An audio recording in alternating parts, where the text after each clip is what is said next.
Fala galera que vai fazer o concurso para a Polícia Civil do Distrito Federal. Eu sou o professor Renato da Costa, professor de Informática aqui do Estratégia Concursos e estou vindo participar de mais uma maratona para a PCDF, né? Aproveitando o tempo que a gente tem agora com a quarentena, o objetivo é estar revisando aí conteúdo, abordando assuntos importantes como redes de computadores, que a gente sabe que vai ter uma grande incidência de questões na prova, e vamos aproveitar também e trabalhar algumas questões sobre o Excel, sobre planilhas eletrônicas, beleza? Vamos que vamos, galera. Só CESP, vamos trabalhar aí pouco mais de 20 questõezinhas da banca. Vamos nessa.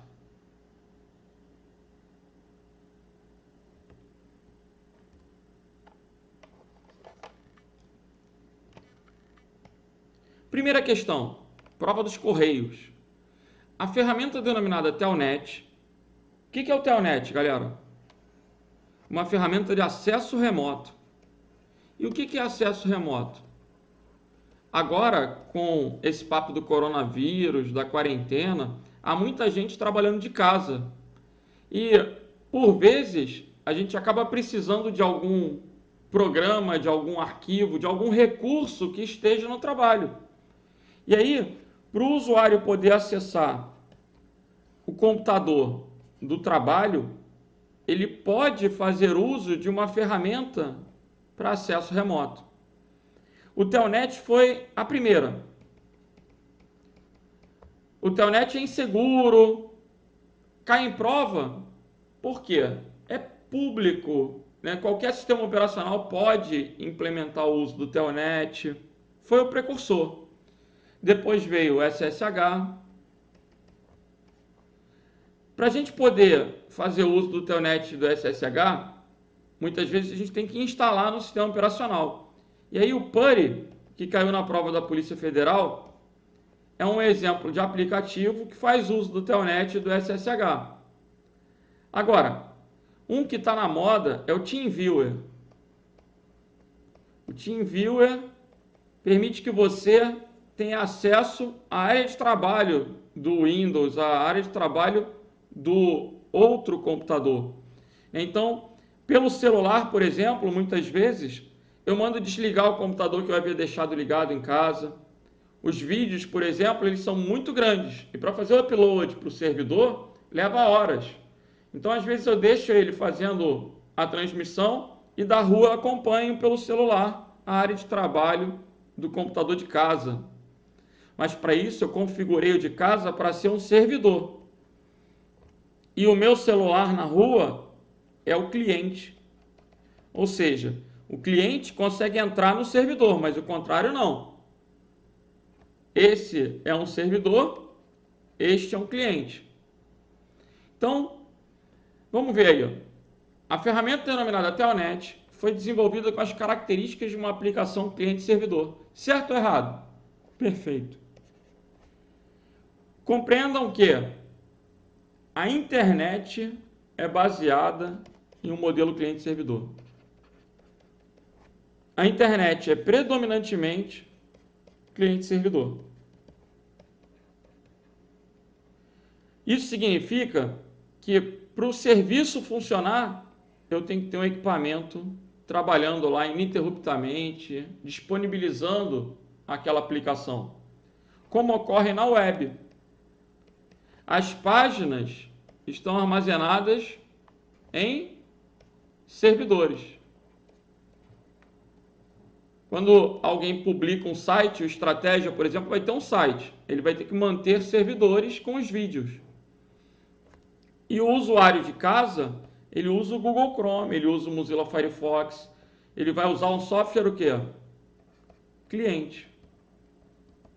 A web é um serviço cliente-servidor. O e-mail é um serviço cliente-servidor. E-mail? É. Porque você abre uma conta lá no Gmail. Aí, Renato tem uma conta no Gmail. E Diego também tem uma conta no Gmail.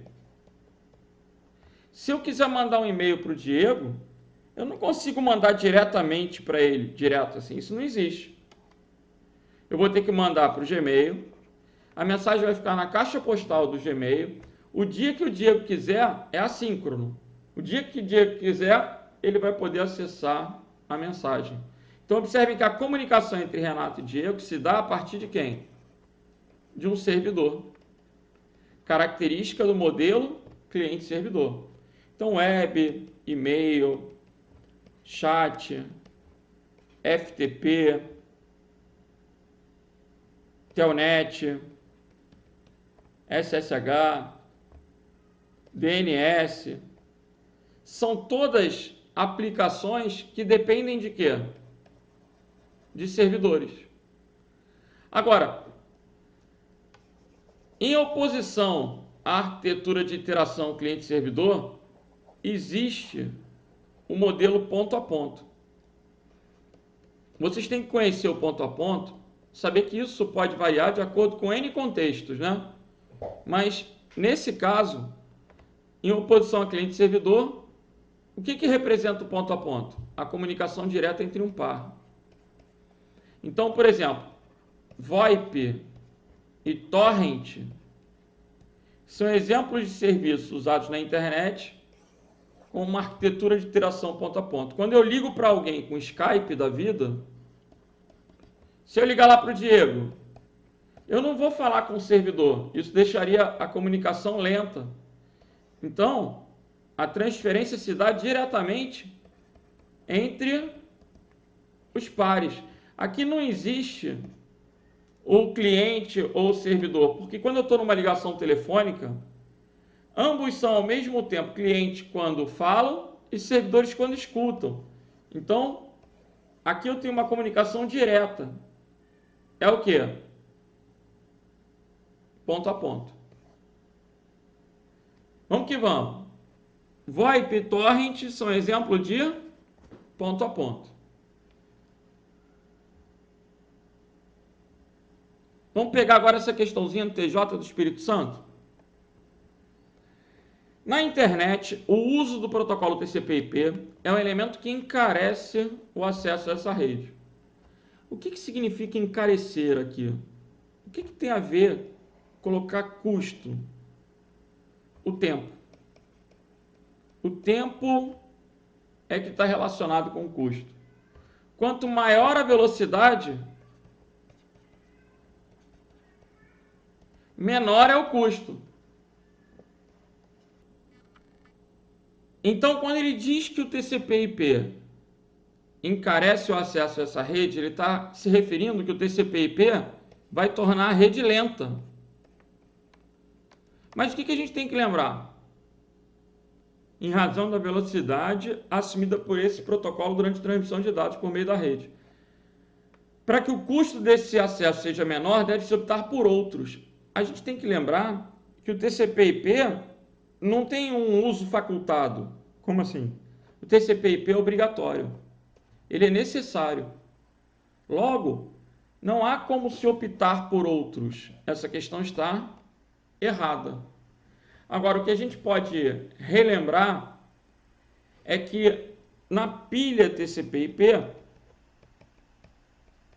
existe a camada de transporte.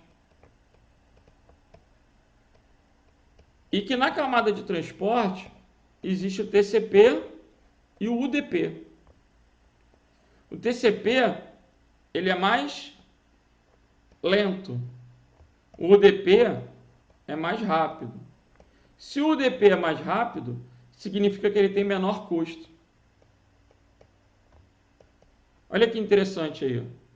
Se a questão viesse se referindo somente ao TCP, existem sim alternativas ao TCP que são o quê? Mais rápidas. Agora, quando ele coloca TCP/IP, ele está se referindo à pilha. Aí não tem como substituir a pilha TCP/IP. Legal? Por isso a questão está errada. Vamos que vamos.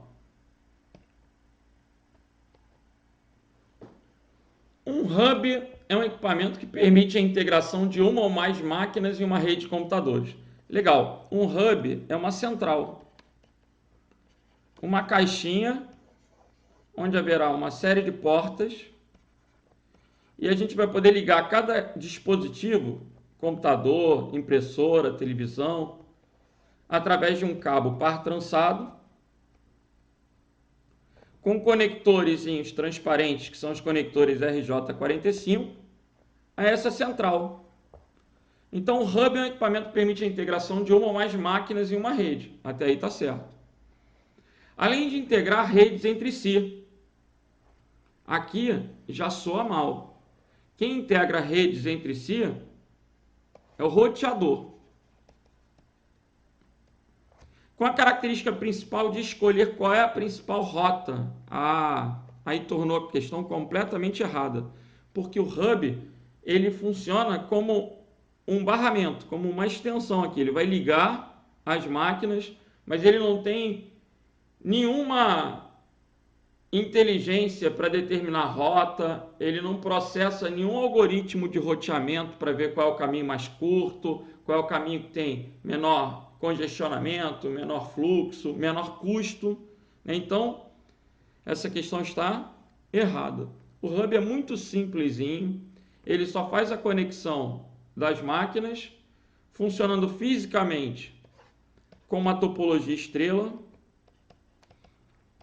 mas operando logicamente com uma topologia de barramento. Ok? Então, o hub é muito simples, a questão do TRT está errada. Quando eu falo simples, não é que a questão é simples, e sim que o equipamento é fraco. Existe uma hierarquia aí. Existe o switch, que é muito melhor do que o hub. Na atualidade, a gente não usa mais hub, só se vende switch. Beleza? Na atualidade, o switch é o padrão. O hub está em desuso. Agora, para ligar redes, aí tem que ser o roteador. Por isso que a questão está absurda. Vamos que vamos.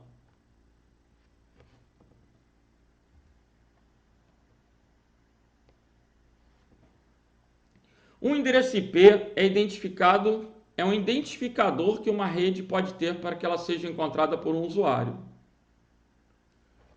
Vamos continuar lendo, né? Por quê? O endereço IP é o identificador da máquina.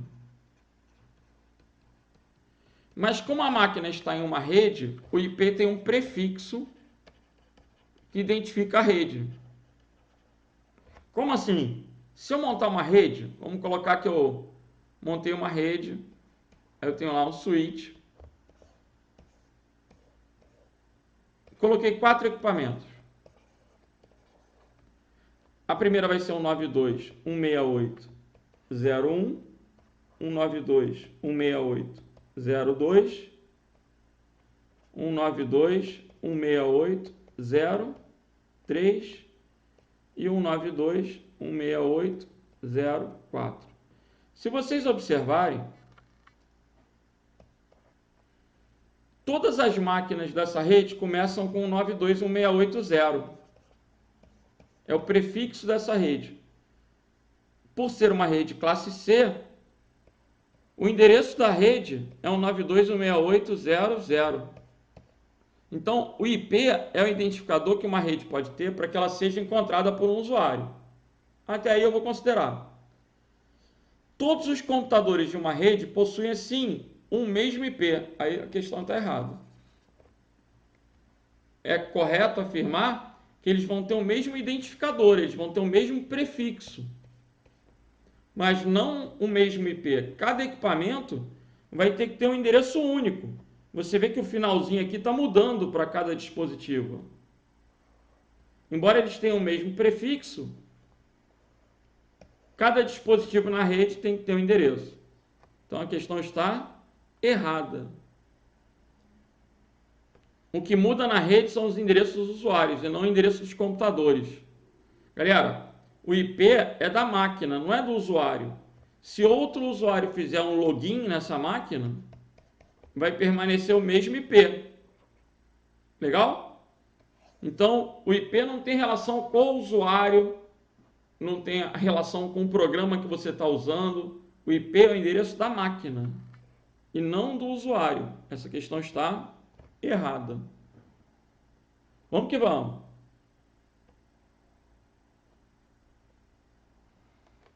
O que é uma VPN? Uma rede privada virtual. Isso é muito importante também nesse cenário que a gente vive de homework. Né? Por quê? Muitas informações que a gente precisa usar no trabalho são privadas e que deveriam circular apenas na rede interna. Quando o usuário fica em casa e transmite pela internet, ele tem um risco maior, há um risco de interceptação. Então, é importante oferecer um acesso seguro. VPN vai permitir uma comunicação segura através de uma rede pública. Então, o objetivo de criar uma rede privada virtual é permitir uma comunicação dita como segura através de uma rede pública.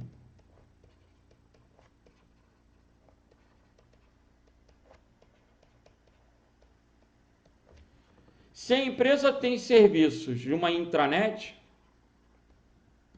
que o usuário no dia a dia trabalhava dentro da empresa, mas que com a questão da quarentena, o usuário não pode ir para a empresa, então o usuário está tendo que trabalhar o quê? Em home office, ele vai ter que acessar a intranet usando essa tecnologia VPN. Porque se a intranet ficar acessada para todo mundo, as informações seriam públicas. Então vai ter que restringir o acesso e, ao mesmo tempo, prover segurança usando técnicas de criptografia. Aí, a implementação disso se dá através de uma rede privada virtual. Vamos ver. É uma rede virtual que pode compartilhar a infraestrutura física das redes públicas, usar a internet, né? Porque a internet é barata, todo mundo tem internet. Você vê que as empresas, algumas têm dado o chipzinho 4G, né? Algumas têm pagado a internet, mas a internet não é o grande problema do home office, porque hoje em dia o custo da internet é bem acessível. A internet é uma rede, entre aspas, barata. Então, o uso da VPN reduz custos e encurta distâncias. A VPN é uma rede virtual que pode compartilhar a infraestrutura das redes públicas de transferência de dados, mas que possui protocolos de segurança de controle de acesso mais restritos, como criptografia e o uso de firewall. Vai ter que ter um firewall sim na empresa, né? Para quê? Para proteger a rede de ataques externos, de intrusões, para restringir acessos não autorizados. Então essa questão do INCA está certa. Vamos que vamos. Outra questão agora falando sobre VPN do Banco da Amazônia. Uma rede do tipo VPN é fundamental para evitar que vírus ou programas maliciosos entrem nos computadores de determinada empresa, já que esse tipo de rede é configurado de modo a bloquear qualquer arquivo que não seja reconhecido pelo firewall nela instalado. Vamos ver. Uma rede do tipo VPN é fundamental para evitar que vírus ou programas maliciosos entrem nos computadores de uma empresa? Gente, o fundamento dela não é esse. Ela não é um firewall, né? O firewall pode até evitar que vírus ou programas maliciosos entrem através da internet. E nem por isso também o firewall é um antivírus. Como assim? O firewall não é um antivírus. Ele não combate vírus existentes na máquina. Mas o firewall ele pode impedir a entrada de programas maliciosos através da internet. Ele pode impedir a propagação através da rede. Ele pode impedir tanto a entrada quanto a saída de informações não autorizadas. Vamos lá, vamos continuar. O objetivo da VPN é oferecer o quê? Um acesso seguro, um acesso privado através da internet.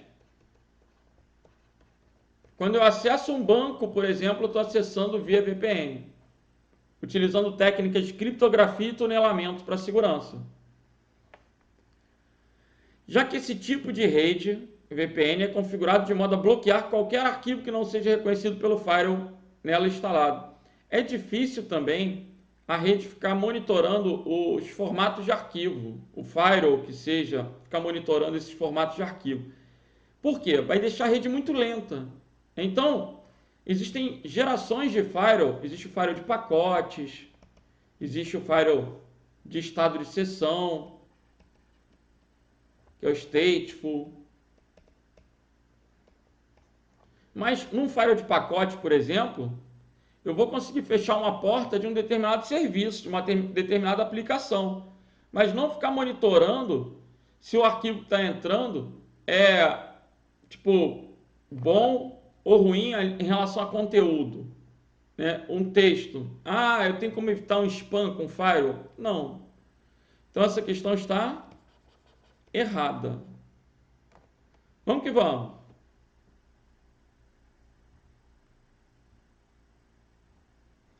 Agora tem uma questão da PF que é punk, né? Vamos ver?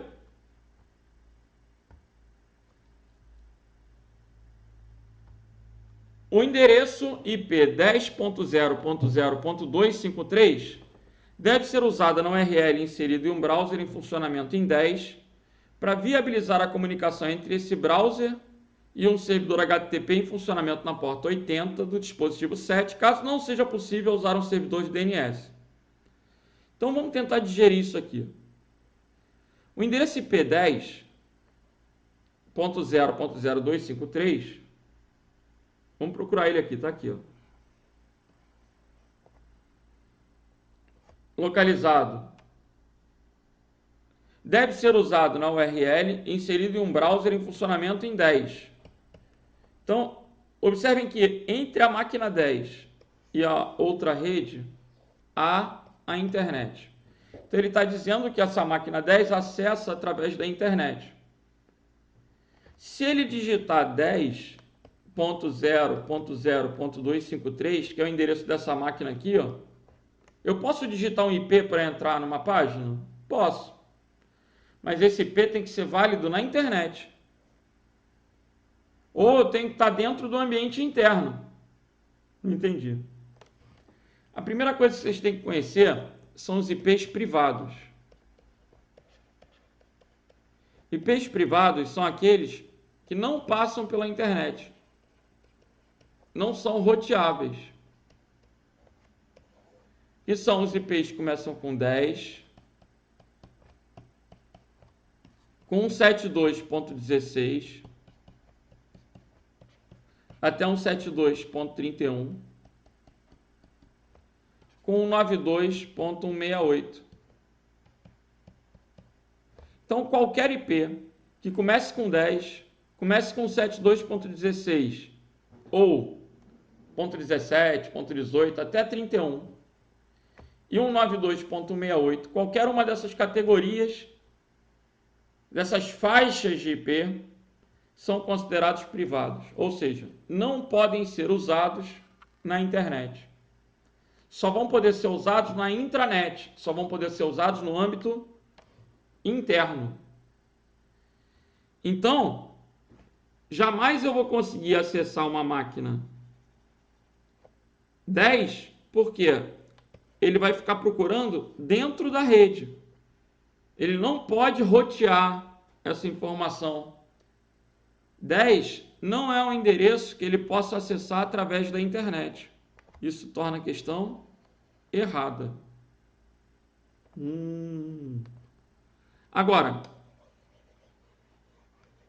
se alguém, por exemplo, quisesse acessar uma página que estivesse na máquina 10, poderia acessar através do IP 200.252.137.135.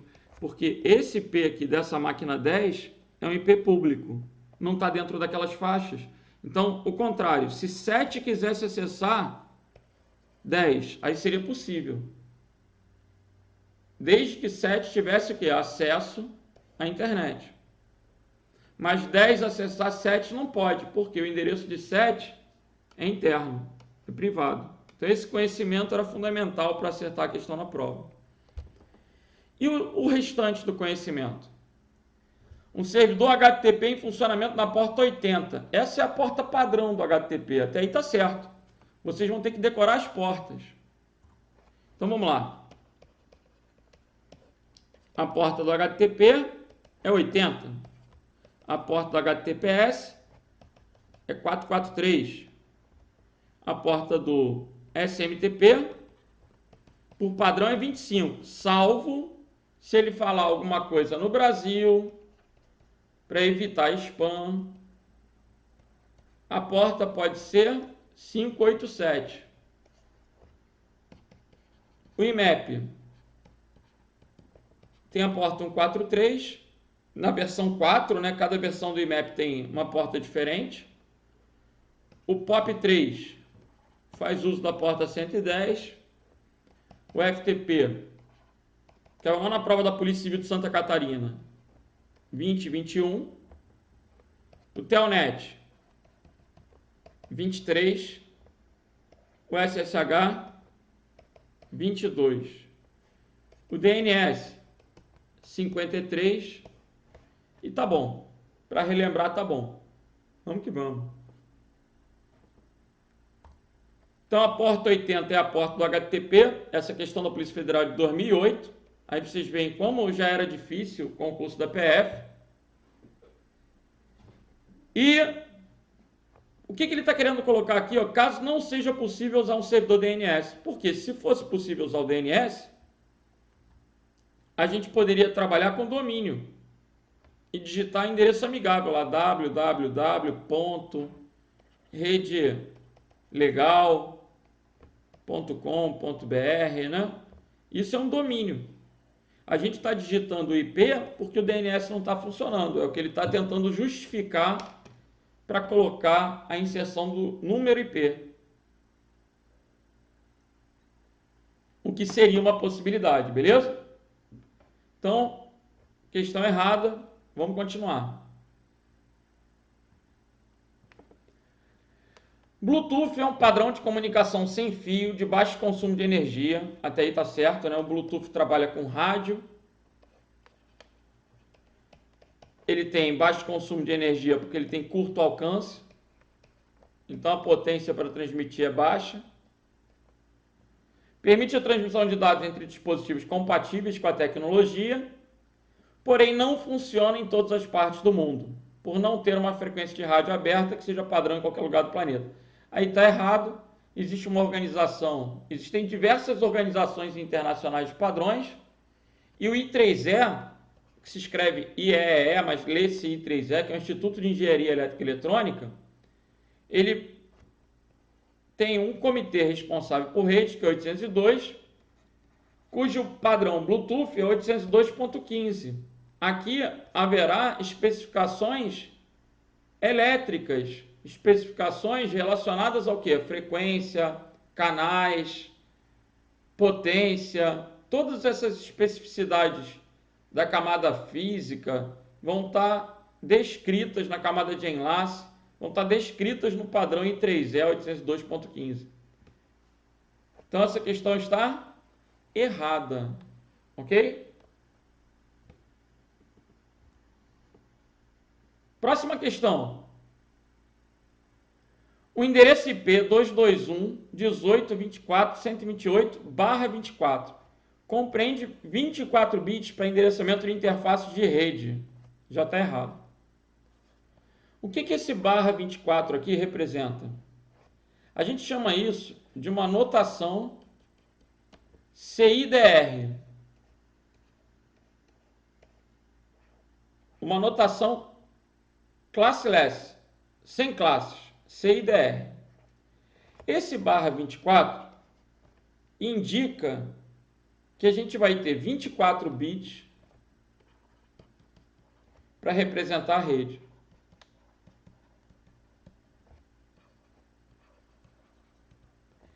Se o IP tem 32 bits, o IP tem 32 bits, isso é bem difundido, né? 4 octetos, 32 bits. Se 24 bits representam a rede, sobram 8 para endereçar as máquinas.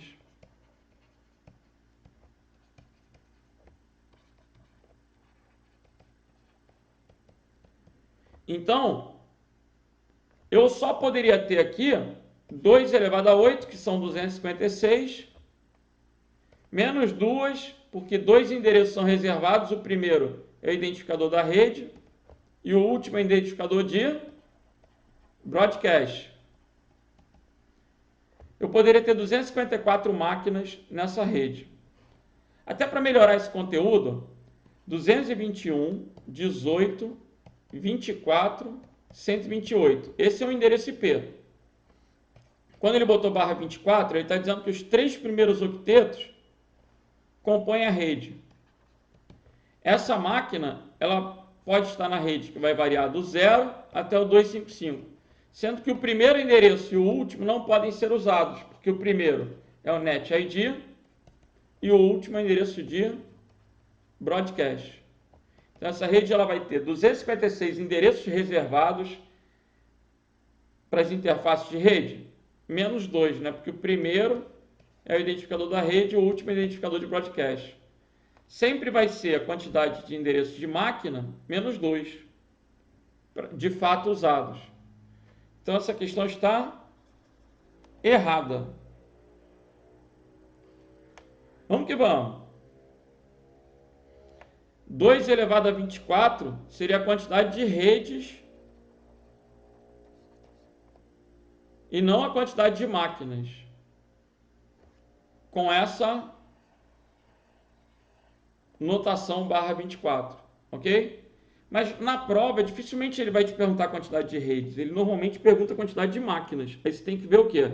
A diferença. Se o carinha botou barra 24, significa que eu tenho 2 elevado a 8 máquinas.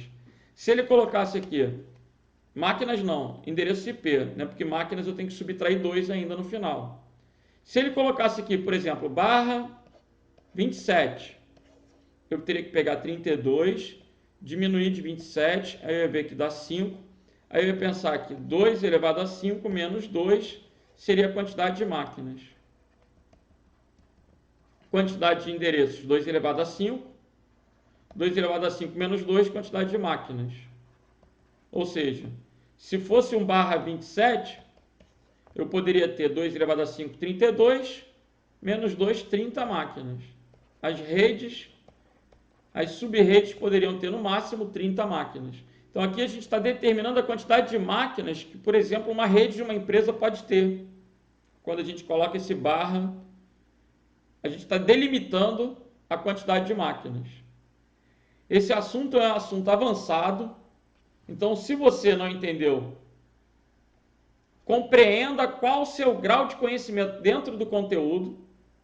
Esse não é um assunto básico, não cai em todas as provas, só é importante para PCDF, Polícia Federal. Polícia Federal tem que comer isso daí, gente. Ou Polícia Federal, redes. Quando eu falo redes, internet, nuvem, toda essa parte de conectividade, no último concurso teve 17 questões. 17 questões de rede, 36 questões de informática e TI, né? Banco de dados, segurança da informação. Mas a galera que for fazer a Polícia Federal não se preocupa não, porque eu vou me dedicar bastante, a gente vai gravar muito, muito, muito, e vocês vão arrebentar, eu não tenho dúvida disso. E eu vou gravar outros conteúdos, inclusive, né? Vou pegar Python, vou começar a gravar os demais assuntos aí da matéria, beleza? Vamos que vamos. Questão da ANAC. O endereço físico, também conhecido como endereço MAC, compreende 48 bits. Essa tá certa, galera. Endereço físico, né, é como se fosse o serial da placa de rede. Como se fosse um endereço de série, né, porque o fabricante tem um prefixo desse MAC. Tem 48 bits, é representado de forma hexadecimal e normalmente separado por hífen.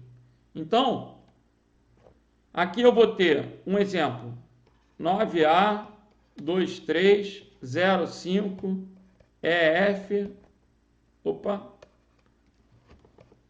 4C71 1, 2, 3, 4, 5, 6, notação hexadecimal separada por hífen. Esse é um exemplo de endereço MAC.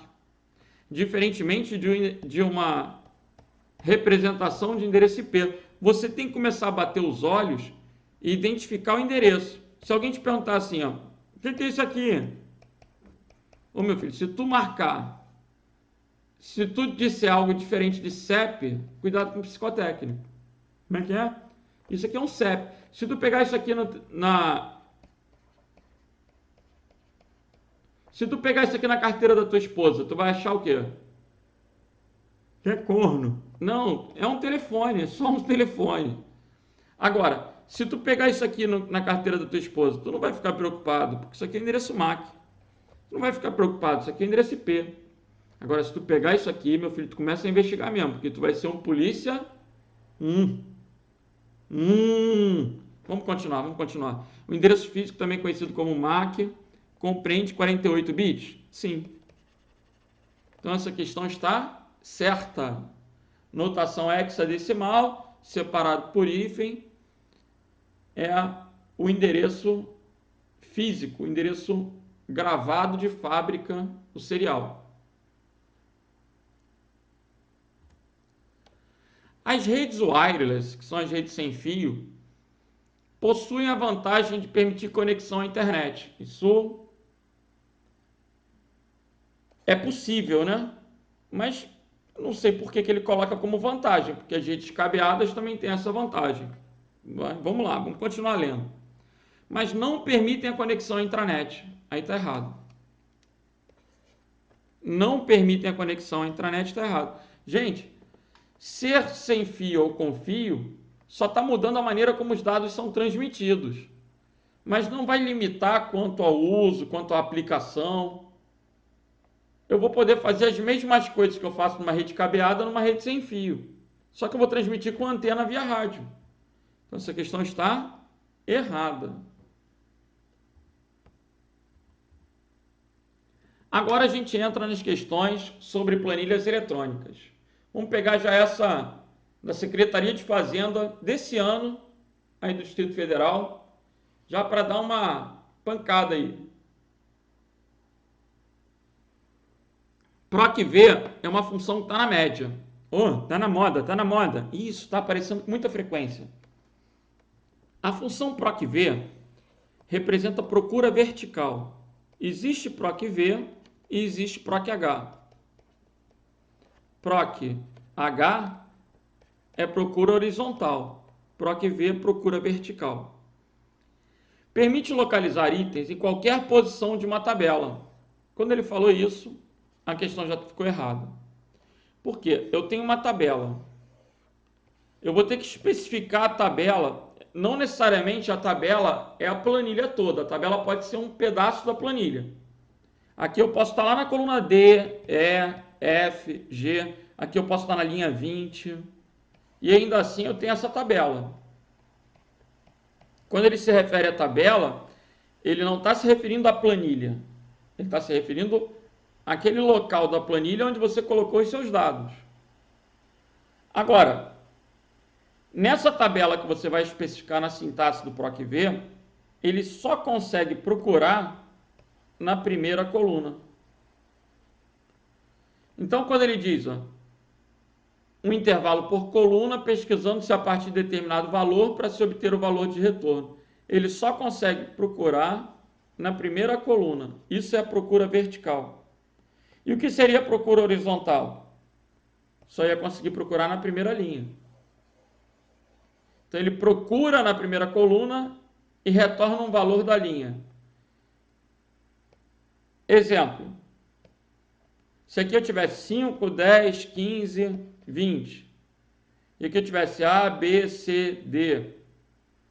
Seria possível procurar o 10 na matriz de D20 até E23 e retornar o segundo valor da tabela, o valor da segunda posição da tabela, ou seja, quando ele vai procurar o 10, ele encontrou o 10 aqui, aí ele encontra o índice da coluna 2, índice da coluna 1, índice da coluna 2, índice da coluna. Então ele vai retornar o quê? O B. Ele procura verticalmente e retorna um valor da linha. Procura na coluna e retorna o valor da linha. Mas ele não consegue procurar em qualquer posição da tabela. Então essa questão está errada. Procura na coluna e retorna na linha. A procura sempre vai ser na coluna, porque ele procura verticalmente, mas ele retorna o valor da linha. Então, a questão está errada. Próxima questão. No Excel, para uma fórmula que tenha vários operadores ou operações, essa me lembra aquela questãozinha do 2 mais 2. Quanto é que dá isso, gente? Faz comigo aí rapidinho. Turma de PCDF tem que fazer isso de cabeça. Bora? Fala para mim, vai dar 64, vai dar 16 ou vai dar 10? Nunca você vai poder errar isso numa prova, né, cara? Não pode. Sempre a prioridade é da potência. Então vai ser 2 mais 2 vezes 4. Entre a adição e a multiplicação, a prioridade é da multiplicação. Então vai ficar 2 mais 8, 10. Galera, essa questão está errada, porque a ordem é justamente o contrário. A primeira coisa que eu vou fazer é a porcentagem. Perdão, porcentagem não. A primeira coisa que eu vou fazer é a exponenciação. Veja.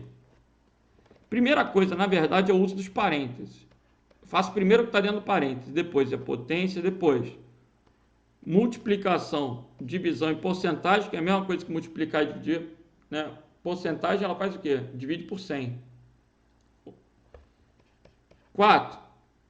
Adição e subtração. É isso aí. Então, primeiro eu faço o que está dentro dos parênteses. Depois eu faço a potência. Exponenciação. Depois, multiplicação, divisão e porcentagem. Por último, adição e subtração. Por isso, a questãozinha está errada. Ele vem falando para fazer na seguinte ordem. Primeiro, adição e subtração. Não, isso seria o último. Então, completamente errado. Próxima questão. No Excel, o uso de referências absolutas com auxílio do cifrão garante que uma fórmula não seja alterada quando for copiada. O uso de referência absoluta com auxílio do cifrão. Para que serve o cifrão? De fato, para referência absoluta. Se eu coloco lá cifrão B, cifrão 5, eu posso copiar e colar essa fórmula para qualquer lugar. Copiar e colar essa fórmula para qualquer lugar que ela não será alterada. Então, essa questão está certa. Vocês têm que lembrar que quando eu copio uma fórmula, ela é incrementada ou decrementada. E o cifrão serve para quê? Para impedir essa mudança. Não entendi. Então vamos lá. Imagina que eu tenho aqui cifrão B, cifrão 5, mais F7. Se eu copiar essa fórmula para baixo, cifrão B, F5 mais F7. Cifrão B, cifrão 5, mais F7. Se eu copiar essa fórmula para baixo, eu vou ter cifrão B, cifrão 5, não vai mudar, mais F8. Cifrão B, cifrão 5, não vai mudar, mais F6. Cifrão B, cifrão 5, não vai mudar, mais G7. Cifrão B, cifrão 5, não vai mudar, mais E7. O que vocês vão observar? O F7 mudou, mas o B5 continua inalterado. Por quê? Por causa do cifrão. O cifrão congela. Então, aqui, o cifrão B, cifrão 5, é uma referência absoluta. E o F7 é uma referência relativa. Relativa é aquela que muda quando você copia e cola. Absoluta não muda. Então, voltando para a questão, o gabarito dela é certo. Próxima questão, Polícia Federal. Com o uso de uma planilha no Excel, será realizada a soma de dois valores numéricos advindos de duas planilhas diferentes. Folhas de planilhas diferentes, mas ambas constantes na mesma pasta, no mesmo arquivo. A fórmula de soma será inserida na célula 1 da planilha 1. Então, a planilha 1 não preciso fazer referência, porque eu estou na planilha 1. E os dados a serem somados estão na célula 1 da planilha 2 e na célula A2 da planilha 1. Então, ó, célula A1 da planilha 2. e a célula A2 da própria planilha não precisa de referência. Essa questão está certa. Não entendi. Como é que é a sintaxe? Sempre que eu quero buscar uma célula de outra planilha, eu coloco planilha, isso no Excel, exclamação célula.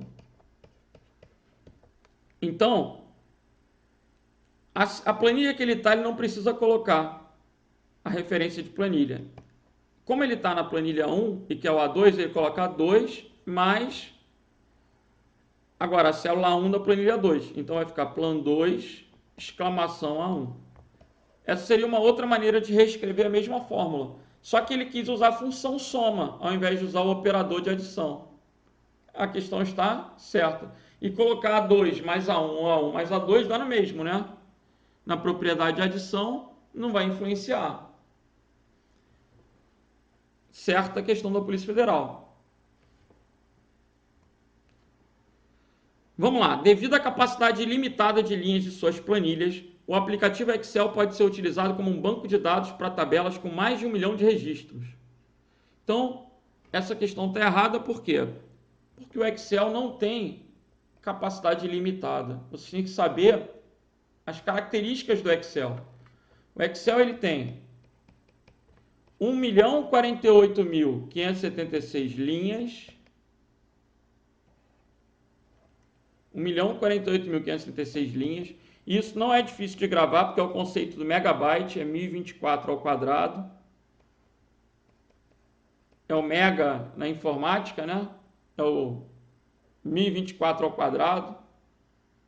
O quilo é 1024, o mega é 1024 ao quadrado, que dá quanto? 1.048.576, a quantidade de linhas do Excel. E a quantidade de colunas não costuma cair muito, porque a quantidade de colunas é intitulada por letras. Aí o que tem que saber é que a última coluna do Excel é qual? Imagina se isso cai na prova e tu não sabe. O que tu vai pensar? X, fudeu. Pronto, é a última coluna do Excel. X, fudeu. XFD é o mnemônico para gravar, o X, fudeu, para gravar a última coluna do Excel. Beleza? Então essa questão está errada. Agora, a fórmula soma de B2 até B6, questão de 2018 aí do CESP, soma de B2 até B6, dividido pela quantidade de números de B2 até B6. 1, 2, 3, 4, 5. Você soma e divide por 5 pela quantidade. Permite cálculo da média? Gente, o que é a média? É a soma dividido pela quantidade. Então, se você colocou a soma e colocou o continuum, que é a quantidade, você vai calcular a média aritmética. Em substituição, a fórmula estatística padrão, que seria a fórmula o quê? Média. Então, essa questão está certa. Teve muita gente que marcou errado porque faltou o sinal de igual. Aqui o examinador abstraiu. Ele não mandou digitar na célula. Se ele falasse na célula 1 vai ser digitado, aí estaria errado, porque estaria faltando o sinal de igual. Mas ele está se referindo a essa fórmula, de maneira genérica, substituir a função média? Sim. Por isso o gabarito é certo. Mas deveria ter o sinal de igual. Deveria se ele fosse fazer isso na prática. Se ele estivesse colocando, ó, foi digitado na célula tal. Aí seria irrefutável que deveria ter o sinal de igual. Ok? A fórmula B2 até B6 é a mesma planilha. Permite determinar o menor valor cotado. Galera, questão errada porque toda vez que tiver menor ou maior, tem que ter um número no final. Menor tem que ter um intervalo e tem que ter uma posição. Para que ele possa pegar o menor de todos, tem que estar menor de B2 até B6, ponto e vírgula 1. Se tivesse 2, seria o segundo menor, 3, o terceiro menor, 4, o quarto menor. Se não tiver nada, dá erro. Ou ele poderia reescrever com a função mínimo. A função mínimo não te deixa pegar segundo, terceiro, quarto, só retorna o menor de todos. Aí não tem como colocar o 1 no final. O mínimo tornaria a questão certa. Aqui eu tenho essas duas opções. Ou eu coloco o 1 no menor, ou eu uso o mínimo. Do jeito que está, ela está errada. Beleza? Mais uma. No Excel 2013, a fórmula igual a raiz, soma de C5 até C15, apresenta um erro de recursividade, ou seja, uma função não pode ser adicionada dentro de outra. Galera, está errado. Uma função pode sim ser adicionada dentro de outra. E lembrando que função recursiva é aquela que faz referência a si mesma.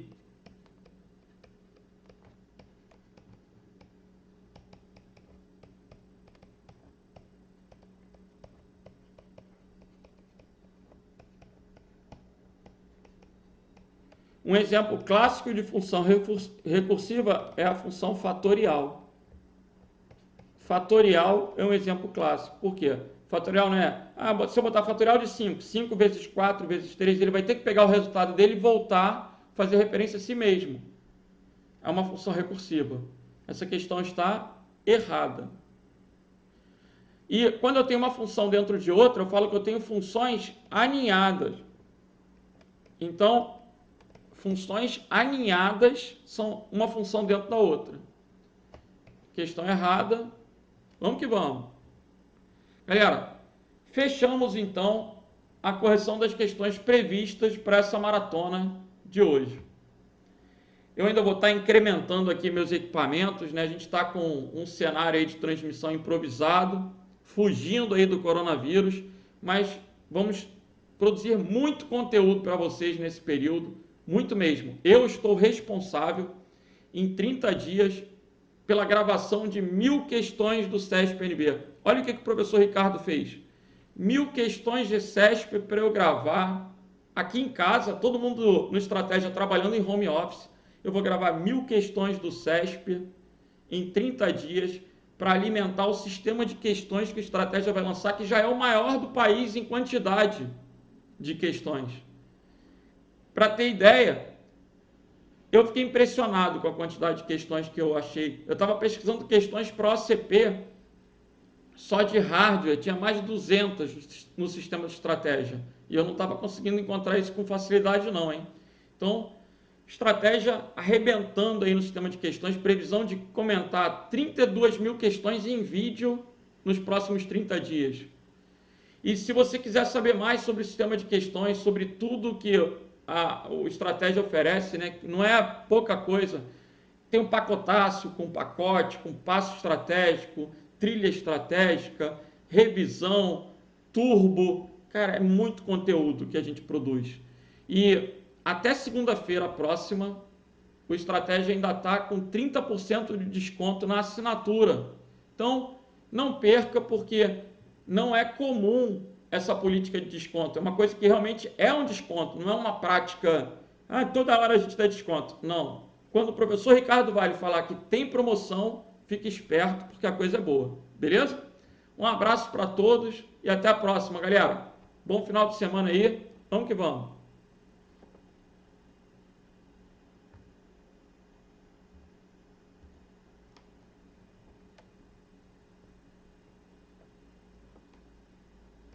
Sigam-me no Instagram, prof.renato da Costa.